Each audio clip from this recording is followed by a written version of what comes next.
please welcome the 44th President of the United States, Barack Obama.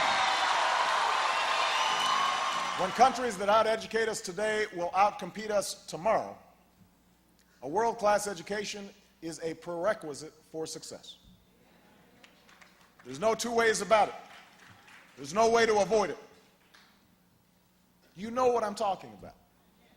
There's a reason the story of the Civil Rights Movement was written in our schools.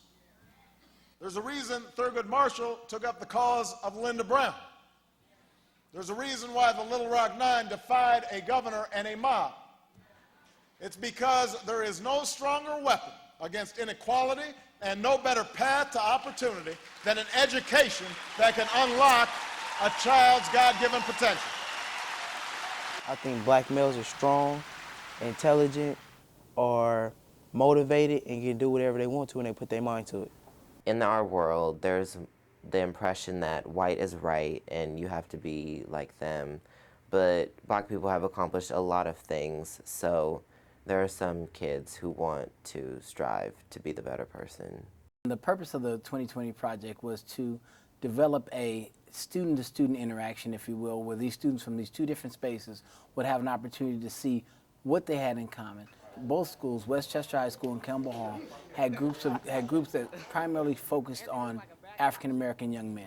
How can we allow these young men to see or to demystify stereotypes and demystify misconceptions and break down some of the barriers that exist within our cultural group, to discover the uniqueness of their experiences in the public or the private school sector, and how they could assist us as educators so that we would know how to assist boys in the future.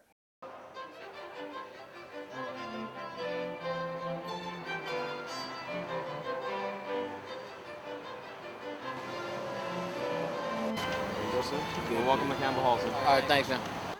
Good to see you, man. Good to see you, too. Good to see you. Good to see you. What's up? Hey, Daddy, what about Hey Blair, where's my hug? How you doing? You're the huggy guy. Thank you. So glad to see you again. You make me feel special. You make me feel special. I don't need to make you feel special. You are special. I would think of black males in private schools. I think they would be more determined in school, more motivated, probably, because they have better school systems. We have Bijan with Mr. Omar Ellison, and you'll be sharing him with Blade because Blade has a free block. Unless you want him the whole time, it doesn't matter to me. I want him the whole time. It's kind of weird being one of the few African Americans around campus, because I feel like if I'm dealing with something, people can maybe not relate with me, but it's not too bad. I feel people they do well integrating me.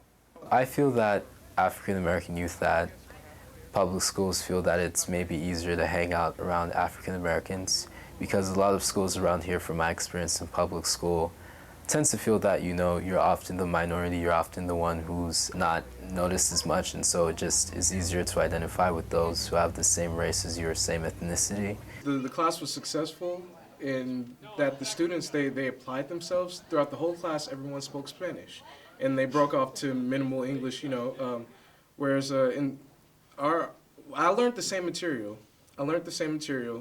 But what makes a successful person in the class is their attitude and some of the environment.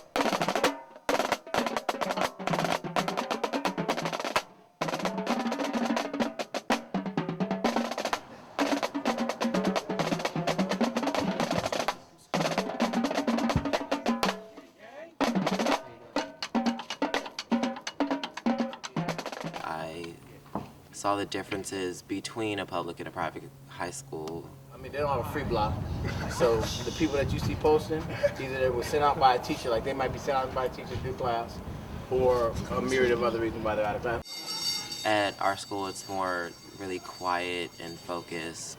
At Westchester, it was just more free flow. Do whatever you want to do. How y'all doing? Just kind of like this kind of simultaneous bond that you feel with people here because, you can share in the fact that you're African American. Yeah, what class we going to? Calligraphy. It's like Special, drawing and stuff. It's an elective class. Cool. Like it? Yeah, it's cool. We don't really got to do much. You know, you like to be equal, 50-50. There's like a certain amount of African, a certain amount of Hispanics, a certain amount of Caucasians. If all groups are equal, then yeah, I would be myself. In comparison to my chemistry class, it was a lot more free-flowing, a forced freedom that they can kind of, you know, take advantage of their teacher in some respect. I'll do some stuff at the board. There's actually a Dr. Mike on that. That's something you do have to learn. And physics class I went to today, I felt like they didn't learn as much and they weren't as focused on the subject as they came before. Because the teacher, he was explaining stuff for a couple minutes, but the kids weren't really paying attention. They were just talking. Evan,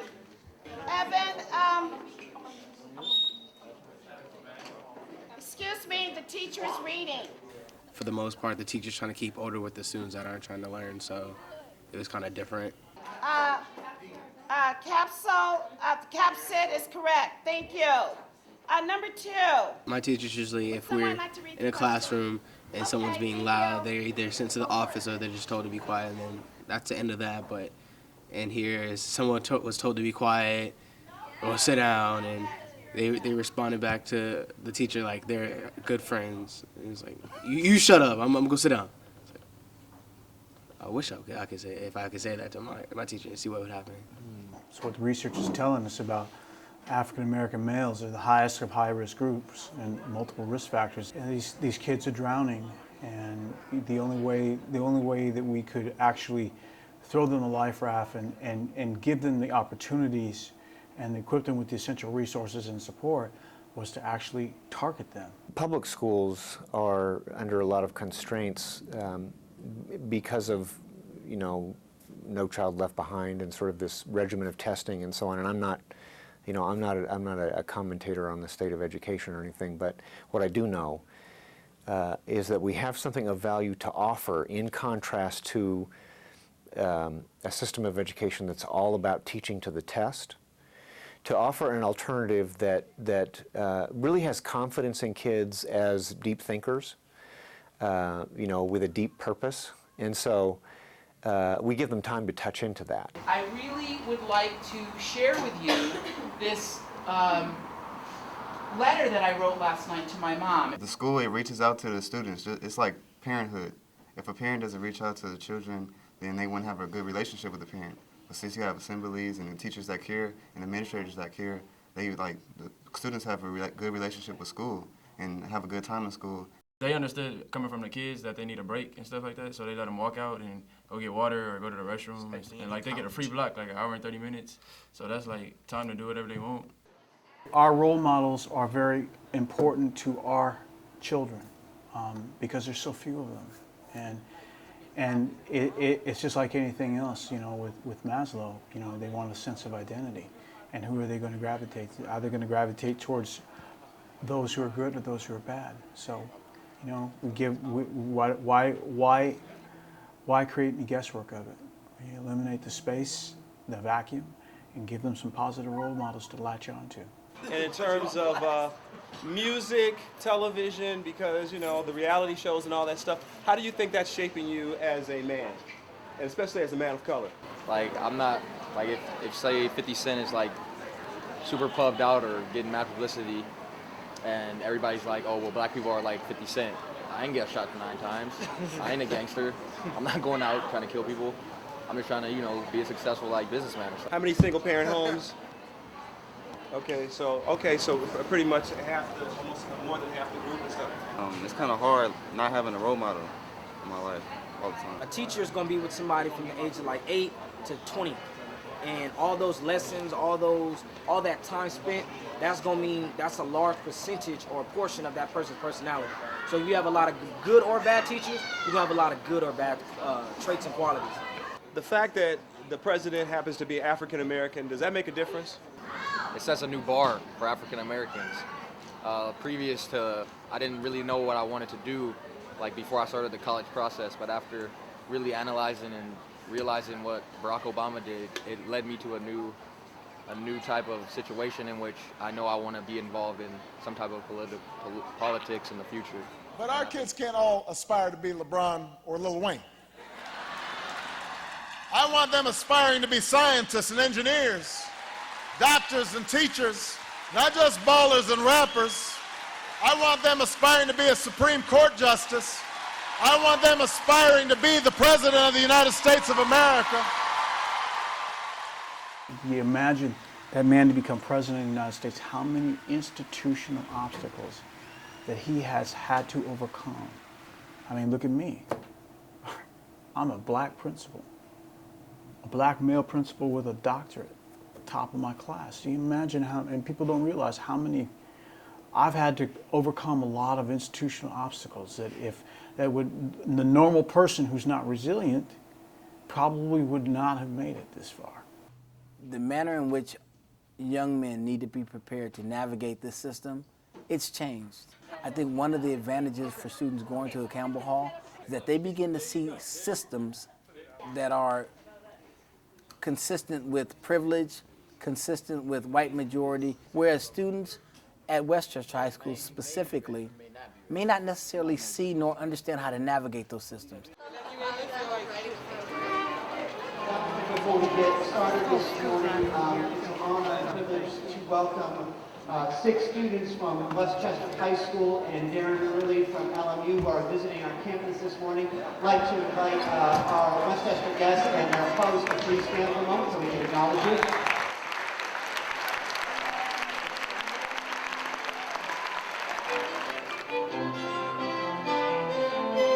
The most shocking thing to me was the chapel, the whole chapel meeting, because everyone was in there and it was a calm and disciplined situation. I was surprised when I seen the string quartet just playing their violins and the one guy with the cello and it was different because we usually don't have that going on at Westchester.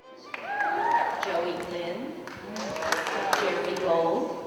Something I noticed about the demographic of the 10 and then the 20% of the students that won the award that came up was that there are no minorities or people of color.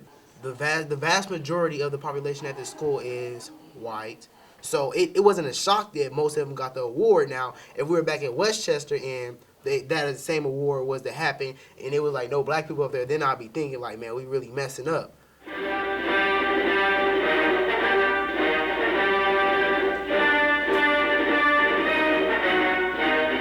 They said that's like should scare people to get to class more. So then they just start using that one day, and then everybody just start running one day, like to class. Did you vote? Yeah. Okay, let me see. Okay, I don't want to know who you voted for. I just wanted to make sure you checked. Thank you, sir, for voting. Thank you. You're welcome. Lieutenant Governor, you just go. I voted for you. Mike, of course. Thank you. You already know. I left the non-reality of Campbell Hall and stepped back into the real world here at Westchester, and it just kind of reopened my eyes back to how the world really is. You get a kid that comes from a low socio-economic background, and he happens to throw a ball or play an instrument very well or be a good dancer, and somehow he'll end up going to Stanford because Stanford has a need in the drama department, or Stanford has a need in the music department or in the athletic department. So I just think that's sort of life. I think you kind of have to choose your battles wisely. In predominantly black schools, they feel that people are ghetto and they talk with slang. But since I came here, my voice has become very proper and I enunciate, and they call me whitewashed because now I talk like that.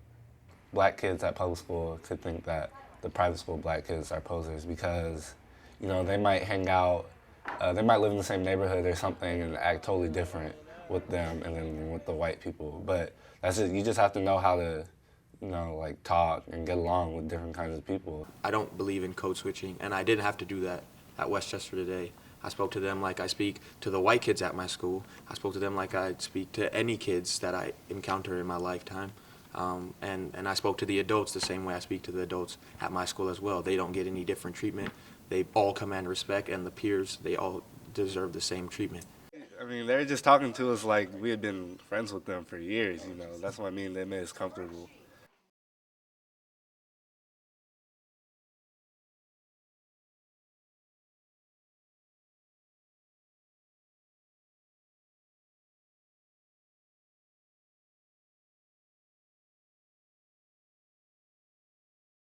Most significant thing that jumped out at me is how everybody just leaves their stuff where they please. They don't have to worry about anybody going in their stuff or anything being messed with. They take their backpacks and they throw it on top of the locker. I don't see how people can be so calm and relaxed. Like, people aren't stuck up. If anybody you want to talk to or converse with, if they're smart, they're going to talk to you like a normal person, like somebody just friendly, because they're looking for a friend just like you. And I think that for this school to be so relaxed, I think that not every school, but the majority of schools should apply their practice, because the freedom does show that it shows students that the teachers and things care about them, making them do better in class.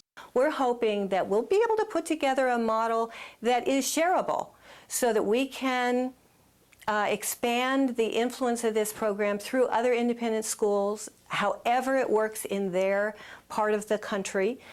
I love Kimball Hall, but I will admit that it's very sheltered, and to experience something like this for a day really opens your eyes to see how very different both types of schools are. Like, I think Westchester is a good take on the real world because it's dog eat dog and you have to keep your guard up and everything. People have been talking about Kimball Hall isn't reality, but it is reality for some of the people that go to Kimball Hall, and some of the people there would think that Westchester isn't reality. I just think reality is your reality. It's not everybody's reality.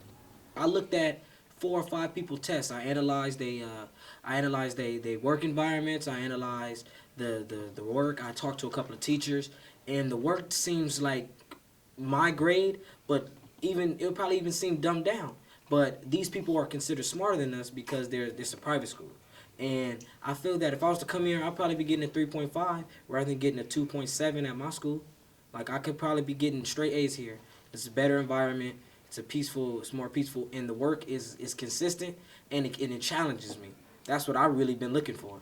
We can learn so much from the kids because in one generation, there has been enormous change in the integration of schools, in the efforts to diversify both public and private schools. Many times, educators go from their own youth as their beginning point of how to understand young people. And young people have not had the same experiences that they've had. So we are looking to these young people to lead the way to us. We're starting this project truly with the intent of expanding it. We're using the 2 schools, Westchester High School and Campbell Hall. However, our hope is that we can build bridges or begin to build bridges that will encourage other schools and other private schools and public schools to develop partnerships that will truly enhance the overall learning experience for all the students that we serve throughout our city, our nation, throughout the world. If every voice can sing,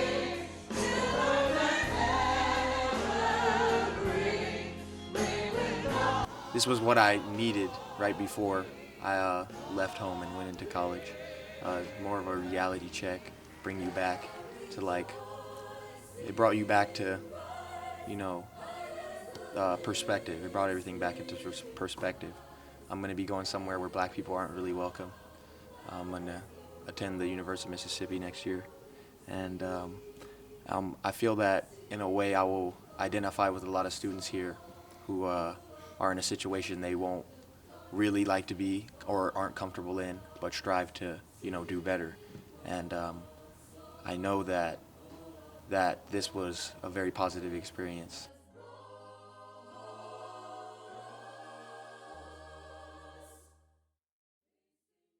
I got some new boys. Here we go. No, he didn't say new boys. Hey, you do look like this, but I know.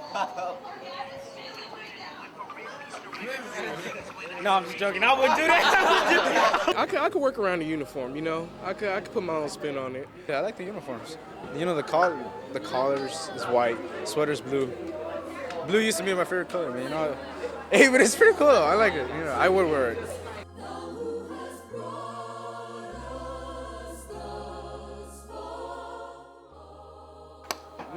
All right. Group hug, It's something jail, something. You got the soul glow? Why you touching my hair?